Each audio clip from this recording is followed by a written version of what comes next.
So what I'm going to share with you is one of the most moving lessons in the entire Quran for myself personally. Allah Azza wa Jal begins by saying, وَجَاهِدُوا فِي اللَّهِ حَقَّ جِهَادِهِ. He calls upon us to struggle as much as we can with no goal before us except Allah. But then He added a qualification which is extremely difficult to live by. Struggle for the sake of Allah and struggle with no goal before you except Allah as is worthy of that struggle. Struggle for me as I deserve it. So Allah in this ayah says you have to struggle, and your struggle has to be worthy of the fact that you're struggling for Allah.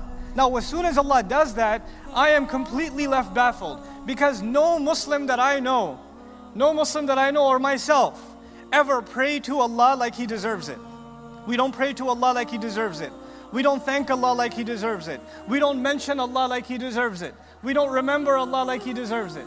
We don't obey Allah like He deserves it. And yet we are here today responding to Allah's ayah where He's saying, struggle for me as I deserve it.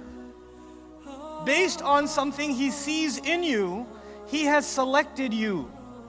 That's what Allah says in ijtiba. Ijtiba is used when you select something based on its qualifications. So He has gathered all of us, every one of us that says La ilaha illallah, every one of us that says Muhammadur Rasulullah sallallahu alayhi wasallam. Every one of us thinks we hear the first part of this ayah, I am not qualified to work for Allah like He deserves. And He says, actually, there is something in you that you might not even see yourself, but He sees in you, and based on that, He gave you the honor of saying La ilaha illallah. This is not from you. He chose you.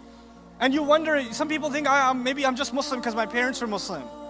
Or I just happen to be Muslim because I come from a Muslim country or whatever. Huwa ijtabakum suggests that every single person blessed with La ilaha illallah, and there is a majority of humanity that isn't. They're not blessed with this word. They're not blessed with this truth. Allah sees something in the people of La ilaha illallah, and that is why they were chosen. Not one Muslim sitting here can say, I'm worth nothing, or I have no value. Because Allah Himself said about every member of this ummah, huwa ijtabakum.